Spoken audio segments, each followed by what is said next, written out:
Après la chute de l'anneau unique, beaucoup ne connaissent la Moria que comme un lieu d'horreur et de ténèbres.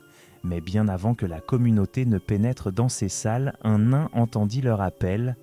Balin, fils de Findin, ami de Thorin, écu de chêne, héros de la campagne d'Erebor, et celui qui osa retourner dans le lieu le plus sombre du royaume nain.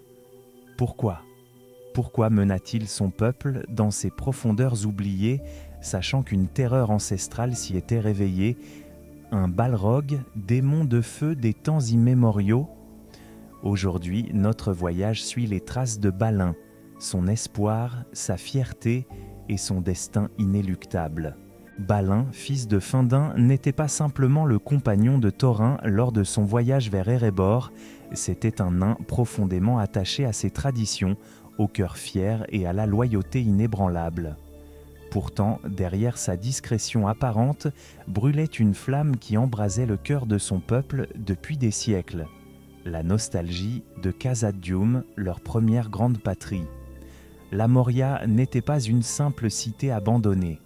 Elle était le symbole de la grandeur des clans nains. Les salles colossales aux colonnes imposantes, les chambres infinies de mithril et de pierre, tout cela avait jadis constitué le cœur du pouvoir nain. Après la reconquête d'Erebor et la défaite de Smaug, le destin des nains avait changé. Ils avaient retrouvé une montagne, des richesses, un foyer, mais l'ombre des millénaires passés planait encore. Le souvenir de la Moria restait comme une plaie ouverte dans les chroniques de leur peuple. Et Balin. Balin était l'un des rares à croire, au fond de lui, que Khazad-dûm n'était pas encore perdu. Bien que les légendes du Balrog aient survécu, presque personne ne savait ce qui sommeillait réellement dans les profondeurs. Beaucoup le considéraient comme des contes de fées, des histoires exagérées et déformées par des décennies. La communauté qui pénétra plus tard dans la Moria n'en savait presque rien. Alors, comment Balin pouvait-il le savoir ? Les chroniques étaient incomplètes, les avertissements anciens. Ce qui s'était jadis éveillé dans les profondeurs semblait à bien des égards un mythe. Pourtant, une autre force animait le cœur de Balin, la fierté. Les nains d'Erebor s'étaient enfin relevés après de longues années d'exil. Leur montagne était de retour, leur honneur restauré. Mais la pensée que leur patrie sacrée est sombrée dans les ténèbres rongeait l'âme de Balin. Si un royaume nain restait perdu, sa renaissance était incomplète. Balin était vieux, mais pas brisé. Il aspirait à un acte qui entrerait dans l'histoire. Un acte qui pourrait glorifier le nom de sa maison. À travers des conversations, des écrits anciens et les récits des marchands ambulants, une idée prit forme. Le Balrog avait-il disparu ? La menace appartenait-elle au passé ? Pendant des siècles, nul n'en avait entendu parler. Aucun mouvement, aucune attaque, aucun messager porteur de terribles nouvelles. Pour Balin, le silence était porteur d'espoir. À mesure qu'il gagnait en popularité à Erebor, sa vision s'intensifiait. La reconquête de Khazad-dûm, la restauration des salles antiques, le retour des nains dans leur royaume ancestral. C'était un rêve plus fort que la peur. Alors Balin décida, avec courage, avec naïveté, avec fierté, de franchir le pas qu'aucun nain n'avait osé franchir depuis des siècles. Il retournerait aux salles de Durin. Il tenterait de rendre l'impossible possible. La route vers la Moria était longue, périlleuse et semée d'embûches, mais Balin, fils de Findin, menait ses compagnons la tête haute et le regard vigilant.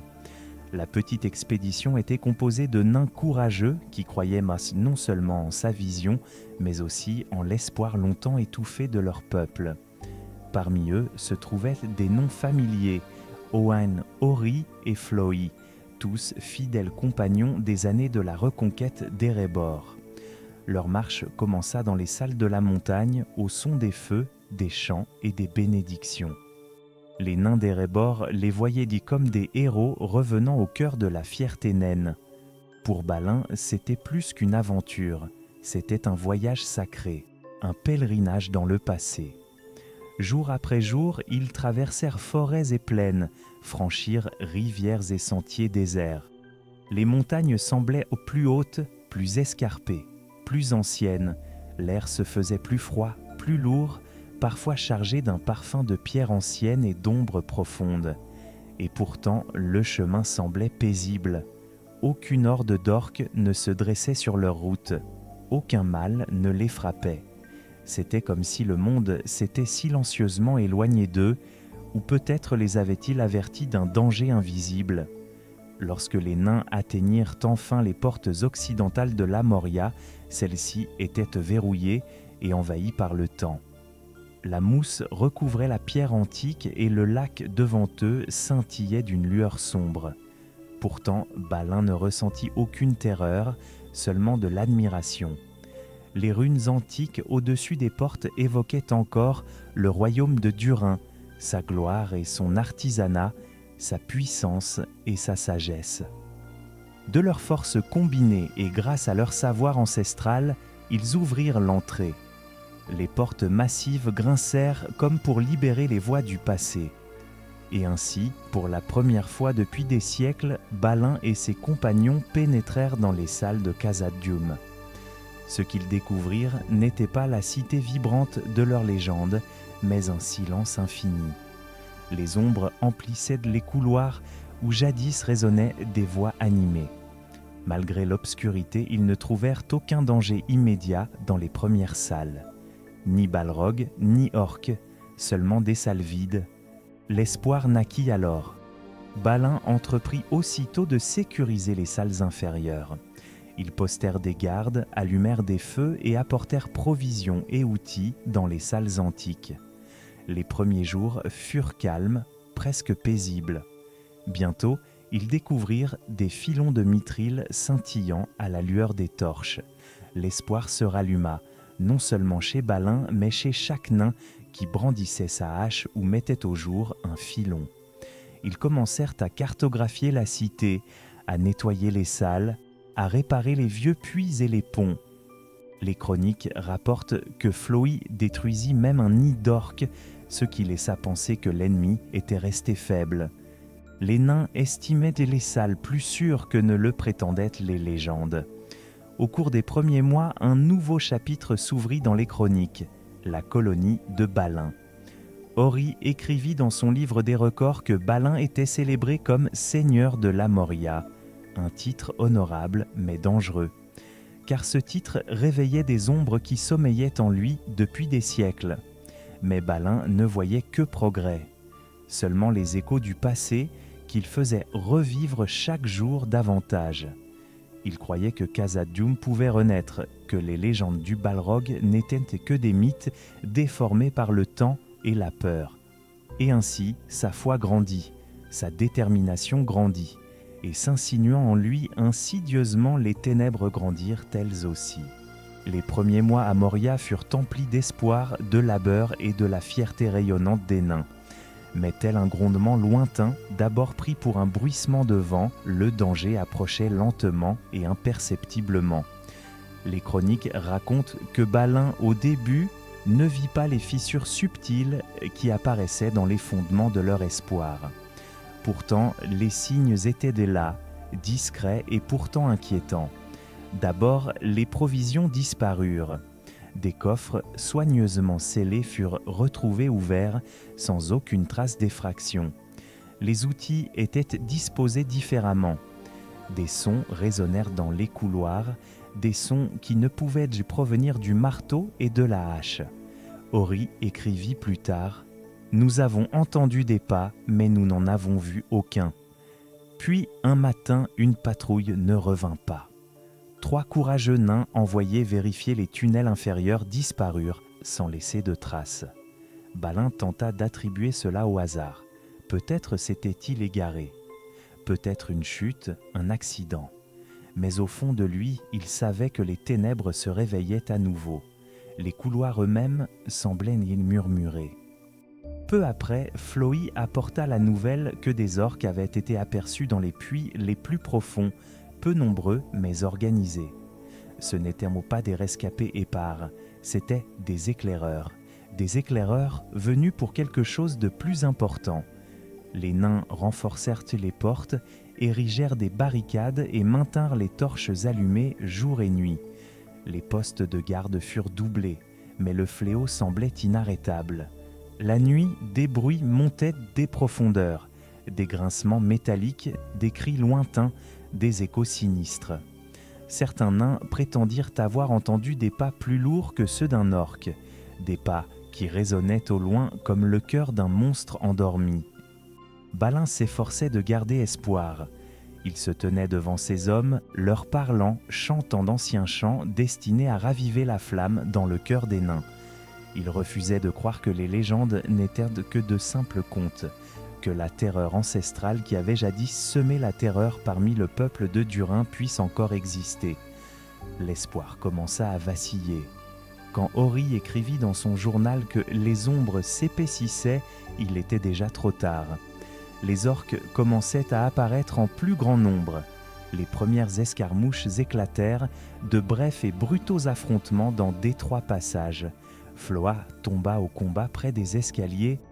Ori écrivit « Floï est mort ». Il a été abattu par un orque. La réalité frappa Balin de plein fouet, mais le pire n'était pas l'ennemi qui se tenait devant eux, c'était l'inconnu qui se déplaçait derrière eux. Les chemins s'assombrissaient, même lorsque les torches brûlaient. L'air s'alourdissait, les ombres s'épaississaient. Une sensation étrange, comme si quelque chose d'immense et d'indescriptible errait dans les couloirs, lent, grandissant, affamé. Un jour, les nains entendirent un grondement semblable au tonnerre, bien qu'il n'y eût ni orage ni intempérie dans les profondeurs. La terre trembla un instant comme si quelque chose de grand avait changé de position. Les orques battirent en retraite brusquement, instinctivement, tels des animaux flairant un prédateur plus imposant. Balin reconnut la vérité même s'il n'osait la dire. Les vieilles légendes n'avaient pas menti. Une force immortelle se mouvait dans les profondeurs, et à chaque jour, chaque nuit, à chaque bruit, elle se rapprochait. La situation de la colonie se détériora rapidement. Ce qui avait commencé comme une renaissance pleine d'espoir d'une patrie perdue se transforma en une lutte pour la survie. Les orques déferlèrent désormais par ordre des tunnels les plus profonds, et malgré le courage inébranlable des nains, ils étaient trop nombreux, trop féroces, trop déterminés. Des cris, des bruits métalliques et des pas lourds résonnaient dans les couloirs obscurs. Mais ces pas n'étaient pas toujours ceux des orques. La véritable terreur des profondeurs s'éveillait. Ori écrivit dans ses dernières notes qu'une chose terrible agitait les eaux du lac et qu'une ombre plus grande que les ténèbres elles-mêmes emplissait les couloirs. Les nains remarquèrent une chaleur anormale qui s'infiltrait dans les puits inférieurs, le sol vibrant comme si un être colossal vivait et respirait sous leurs pieds. Puis vint le jour où Balin tomba. Il se tenait près de Miroir-Mer, le lac silencieux sur la surface duquel les nains avaient déjà vu le visage de Durin pendant des siècles. Mais ce jour-là, le visage du père fondateur était absent. Seul le reflet d'une flèche tirée des ténèbres. Une seule flèche. Balin, seigneur de la Moria, fut touché. Son corps sombra au fond du lac et le silence de celui-ci témoigna de sa mort. Le choc et le chagrin transpercèrent les derniers survivants. La rage s'empara des nains qui se précipitèrent pour venger Balin. Mais l'ennemi était trop nombreux. Des orques les submergèrent dans les couloirs, tandis que la peur de l'horreur innommable rendait l'atmosphère pesante. Ori remarqua « Nous sommes encerclés. Nous allons nous barricader dans la chambre de Mazarbul. » Les nains verrouillèrent les portes, érigèrent des barricades et espérèrent un miracle.